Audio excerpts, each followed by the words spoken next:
Testemunho CCB, a esposa que sonhou com a cura, quando Deus mostrou o milagre além das lágrimas.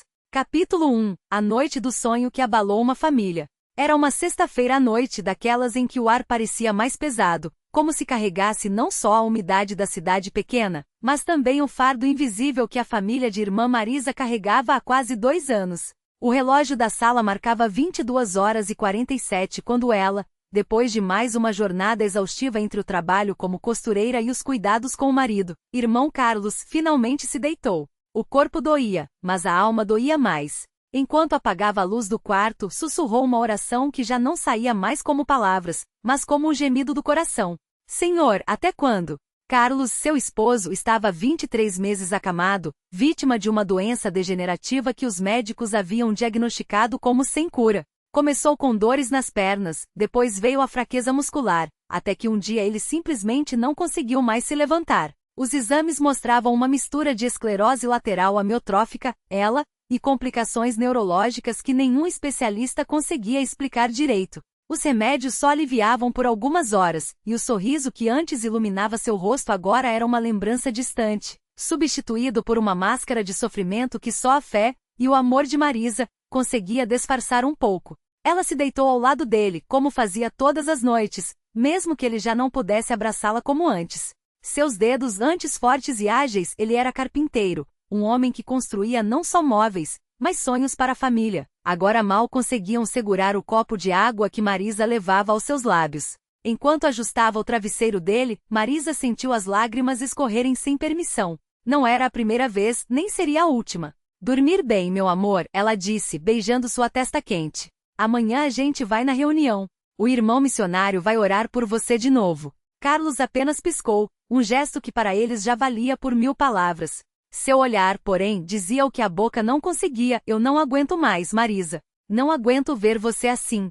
Ela apagou a luz, mas o escuro não trouxe descanso. Enquanto Carlos respirava com dificuldade ao seu lado, Marisa fechou os olhos e pela 1000ª vez, tentou se agarrar às promessas que ouvia nos cultos. O Senhor é o meu pastor, nada me faltará. Pelas suas pesaduras fomos sarados. Mas e quando a cura não vinha? E quando as orações pareciam bater no teto e voltarem como eco vazio? Foi então que entre o sono e a vigília Marisa viu a luz. Não era um sonho comum. Era real. Mais real do que a dor que sentia no peito, mais real do que o cheiro de medicamento que impregnava o quarto. Ela se viu de pé, não em seu quarto, mas em um lugar aberto, como um campo imenso, onde o céu não era azul, mas um tom de ouro líquido, como se o próprio ar fosse feito de glória. E ali, à sua frente, estava ele. Não era uma figura borrada, não era uma sombra. Era Jesus, vestido com uma túnica branca que brilhava sem ofuscar, os olhos cheios de um amor que doía de tão puro. Ele estendeu a mão, e Marisa sentiu seu coração parar. Não por medo, mas por uma certeza que a transpassou como uma espada de fogo. Filha, por que dúvidas? A voz não era alta, mas cada sílaba ressoava dentro dela como um trovão de paz. Senhor, ela tentou dizer, mas as palavras falharam. Eu não duvido, eu só não entendo. Jesus sorriu. Não era um sorriso qualquer. Era o sorriso de quem conhece o final da história antes mesmo do primeiro capítulo. Carlos será curado. Mas não como vocês esperam. Marisa quis perguntar, como? Quis pedir detalhes, quis segurar aqueles pés e não soltar mais. Mas antes que pudesse falar, a visão mudou. Agora ela estava em um quarto, seu quarto, mas não como estava agora. Carlos estava de pé, vestindo a mesma camisa xadrez que ela havia guardado no armário, porque ele não cabia mais nela devido à atrofia dos músculos. E não só estava de pé, estava sorrindo. Um sorriso largo, daquele jeito que ele tinha antes da doença, quando brincava com os filhos ou voltava do trabalho cantando hinos. Marisa, olha, ele disse, estendendo os braços. Eu estou bom. Ela quis correr para ele, quis abraçá-lo, mas então acordou. De repente, o quarto estava escuro. Carlos respirava ao seu lado, ainda deitado, ainda doente. Mas algo havia mudado. Tudo havia mudado. Marisa sentou-se na cama, trêmula. Não era um sonho. Era uma promessa. Capítulo 2. O dia seguinte, entre a fé e o medo de esperar. O sol nasceu, mas Marisa já estava acordada havia horas. Enquanto preparava o café, um ritual matinal que fazia com as mãos trêmulas de tanto pensar no que havia visto, ela não conseguia parar de repetir mentalmente as palavras de Jesus. Carlos será curado. Mas não como vocês esperam. O que isso queria dizer? Seria uma cura instantânea, como os milagres que ouvia nos testemunhos da CCB? Ou seria algo gradual? E por que não como vocês esperam? Mãe, o café está queimando, gritou Lucas, seu filho de 12 anos, correndo para a cozinha. Marisa se assustou e retirou a chaleira do fogo no último segundo. O cheiro de café torrado queimado se misturou ao aroma do pão caseiro que ela havia assado na véspera. Desculpa, filho, ela disse, passando a mão no cabelo já grisalho antes do tempo. Estava distraída. Lucas, um menino esperto e observador, olhou para ela com aqueles olhos que herdara do pai. A senhora sonhou com papai de novo? Marisa congelou. Como ele sabia? O quê? Ontem à noite a senhora falava dormindo. Dizia ele está de pé, ele está de pé. Ela sentiu um calafrio. Deus estava confirmando. Sim, filho. Sonhei. Lucas sorriu, um sorriso que só uma criança que ainda acredita em milagres pode ter. Então é verdade, mãe. Deus vai curar o papai. Marisa abraçou o filho com força, sentindo as lágrimas voltarem. Sim, era verdade. Mas como? Quando? Capítulo 3. A reunião de oração, quando a fé é posta à prova. Às 19h30, a pequena congregação da CCB na cidade de Boa Esperança do Sul já estava quase lotada. O irmão missionário João Batista, um homem de barba branca e voz firme, liderava o culto com uma autoridade espiritual que só quem vive uma vida de consagração possui. Marisa entrou apoiando Carlos, que agora pesava menos, mas cujo corpo parecia cada vez mais frágil. Os irmãos os receberam com abraços e palavras de ânimo. Irmã Marisa, não desanime. Deus é fiel. Irmão Carlos, hoje é o seu dia. Ela sorriu, agradecida, mas no fundo, uma pergunta martelava. Será que hoje? O irmão missionário começou a pregar sobre a fé que move montanhas. Meus irmãos, Deus não é homem para que minta. Se ele prometeu, ele cumpre. Mas nós precisamos crer sem duvidar. Marisa fechou os olhos. Ela cria. Mas e se a cura não viesse hoje? E se demorasse mais? E se? De repente, o irmão missionário parou de pregar. Um silêncio tomou conta do salão. Todos viram quando ele apontou diretamente para Carlos. Irmão Carlos, levante-se. Não foi um pedido. Foi uma ordem. Marisa segurou a respiração. Carlos, com os olhos arregalados, tentou mover as pernas. Nada. O silêncio se tornou quase insuportável. Em nome de Jesus, levante-se. Repetiu o missionário, agora com mais firmeza. Carlos fez força. Uma lágrima escorreu de seu olho. Nada. Marisa sentiu o coração afundar. Será que eu entendi errado o sonho? Será que... Mas então, algo aconteceu. Carlos mexeu o dedo mindinho da mão direita. Só isso. Mas era algo. O irmão missionário sorriu. Glória a Deus. Isso é o começo. E então, como um fogo que se espalha, a congregação inteira começou a orar. Não eram palavras bonitas, eram clamores. Mulheres chorando, homens de joelhos, crianças repetindo Jesus cura, com vozinha aguda. Marisa segurou a mão de Carlos e pela primeira vez em meses, sorriu de verdade. Você viu, meu amor? Você mexeu. Carlos, com os olhos brilhando, tentou falar. Sua voz, rouca e fraca, saiu como um sussurro. Eu sinto algo. E então, como se o céu tivesse aberto, Carlos moveu o pé esquerdo. Um grito de alegria tomou conta do salão. Irmãos correndo para abraçá-lo, irmãs chorando de emoção, crianças pulando. Glória a Deus! É um milagre! Aleluia! O irmão missionário ergueu as mãos. Meus irmãos, isso é só o começo. Deus está operando. Amanhã, este homem estará de pé. Marisa abraçou Carlos, sentindo seu corpo tremer não de fraqueza, mas de esperança. Capítulo 4. O processo da cura, quando Deus escolhe o caminho.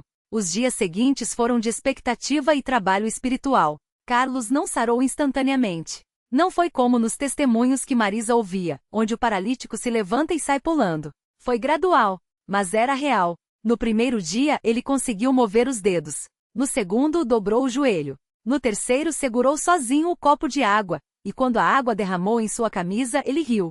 Uma risada rouca de quem não ria há muito tempo, mas que soou como música para Marisa. Você viu, Marisa? Eu segurei. Ela chorou. Não de tristeza, mas de gratidão. Os médicos não tinham explicação. Os exames mostravam melhora inexplicável. Os nervos que estavam mortos, agora davam sinais de atividade. Os músculos antes atrofiados começavam a responder. Isso não é possível, disse o neurologista, coçando a cabeça. Não há registros de recuperação espontânea em casos como este. Marisa sorriu. Para Deus, tudo é possível, doutor. O médico incrédulo apenas balançou a cabeça. Bem, continue com os exercícios. Mas Marisa e Carlos sabiam. Não eram os exercícios. Era Jesus. Capítulo 5. O dia da vitória, quando a promessa se cumpre. 3 semanas depois do sonho, em um domingo ensolarado, algo aconteceu que marcou não só a família de Marisa, mas toda a congregação. O irmão missionário havia anunciado uma santa ceia especial, e todos os irmãos estavam presentes. Carlos, agora capaz de se sentar sozinho na cadeira de rodas, foi levado para a frente. Irmãos, disse o missionário, hoje é um dia de vitória. Hoje vamos ver a glória de Deus se manifestar. Ele pegou o pão e o cálice, e enquanto orava, algo sobre-humano encheu o lugar. Não era emoção. Não era histeria. Era a presença de Deus. De repente Carlos se levantou. Não com ajuda. Não apoiado.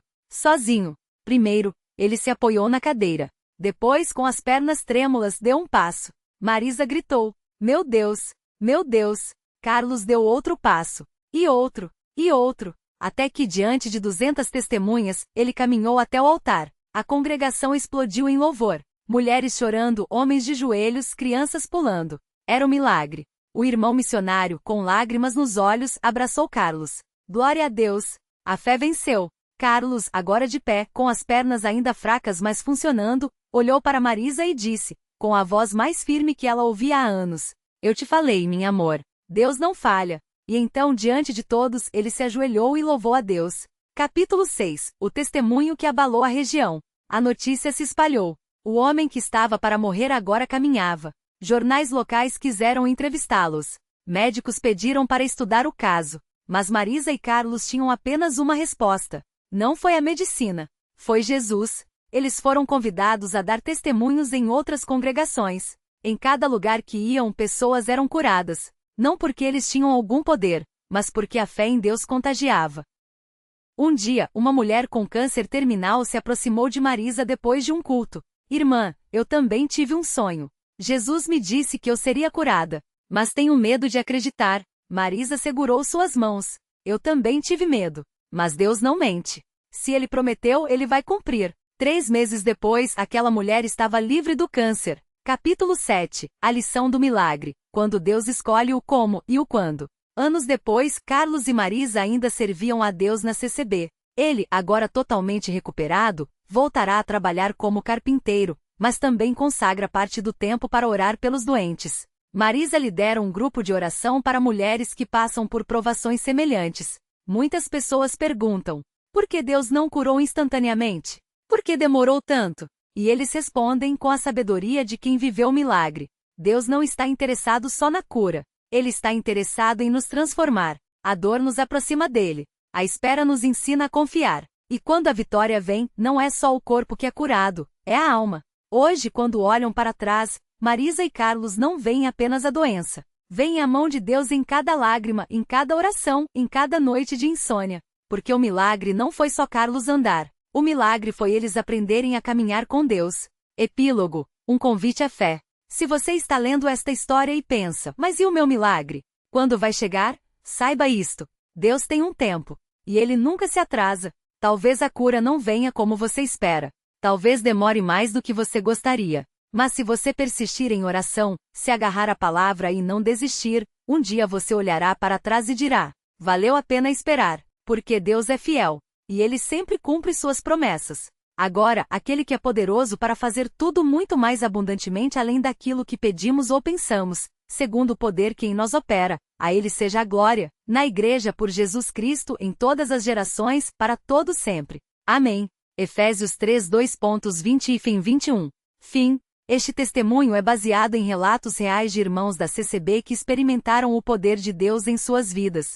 Que esta história fortaleça sua fé e lembre você, com Deus, nada é impossível. Total de caracteres, 18.500, incluindo diálogos, descrições detalhadas e desenvolvimento emocional dos personagens. Testemunho CCB, a esposa que sonhou com a cura, Deus mostrou o milagre. Continuação, expansão com detalhes, diálogos e profundidade emocional. A noite que mudou tudo, o sonho que veio de Deus. A casa dos santos estava mergulhada em silêncio naquela noite de quarta-feira. O relógio de parede, um presente de casamento de 20 anos, marcava 23 horas e 47 quando Maria Santos, depois de mais uma sessão de oração ao lado da cama do marido, finalmente adormeceu. Não foi um sono tranquilo. Seu corpo, exausto pelas noites em claro, Ainda tremia com o peso das lágrimas que havia derramado nos últimos meses. Mas naquela noite algo era diferente. Ela sonhou. Não foi um daqueles sonhos confusos, cheios de imagens fragmentadas que se dissipam ao acordar. Não. Era vívido. Tão real que anos depois, ela ainda conseguia descrever cada detalhe como se estivesse acontecendo naquele exato momento. No sonho, Maria estava de pé no meio do salão da Congregação Cristã no Brasil, o mesmo onde ela e João haviam se casado, onde batizaram os 3 filhos, onde haviam chorado e celebrado tantas vezes. Mas desta vez, o salão não estava lotado de irmãos em cultos ou reuniões. Estava vazio, exceto por uma luz dourada que emanava do altar, como se o próprio Espírito Santo tivesse descido ali para guardá-la. E então ele apareceu. Não era uma figura humana, nem uma voz trovejante como nos filmes. Era uma presença, uma certeza absoluta que encheu seu peito de paz. E essa presença falou não com palavras, mas com um conhecimento que invadiu sua alma. Maria, meu tempo não é o vosso tempo. Mas a cura de João já está decretada. Confia. Ela acordou de sobressalto, o coração batendo tão forte que parecia querer saltar das costelas. A primeira coisa que fez foi tocar o rosto do marido, adormecido ao seu lado, a respiração ainda pesada por causa da doença. João havia sido diagnosticado com uma doença degenerativa há quase 1 ano. Os médicos davam-lhe pouco tempo. As orações da família, dos irmãos da congregação e até de desconhecidos que ouviram seu pedido haviam subido aos céus como incenso. Mas até então, nenhuma resposta visível. Senhor, foi tu? Sussurrou Maria ainda tremendo. Ou foi só o meu desejo falando mais alto? Ela se ajoelhou ao lado da cama, as mãos unidas com tanta força que os nós dos dedos ficaram brancos. E orou não por cura, mas por certeza. Porque às vezes o que mais doía não era a doença em si, mas a dúvida que roía a fé como traça em um tecido antigo. O dia seguinte, a aprovação da fé no cotidiano. Na manhã seguinte, o sol entrou pela janela da cozinha enquanto Maria preparava o café. O cheiro de pão fresco, assado por ela mesma na véspera, misturava-se ao aroma do café coado, um ritual que mesmo nos dias mais difíceis, ela se recusava a abandonar. João gostava de acordar com aquele cheiro. Era uma pequena normalidade em meio ao caos. Bom dia, meu amor, disse ele, arrastando os pés até a mesa. Sua voz estava mais fraca que o habitual, e as olheiras fundas sob seus olhos contavam a história de noites de dor. Maria serviu-lhe uma xícara, mas não conseguiu disfarçar o tremor nas mãos. Você está estranha hoje, observou João, tomando um gole. Sonhou alguma coisa? Ela hesitou. Falava-se tanto na congregação sobre sonhos e visões, mas e se fosse apenas sua imaginação? E se fosse uma armadilha do inimigo para levá-la a uma falsa esperança? Sonhei com o salão e admitiu finalmente. E senti que Deus me falou. João baixou a xícara.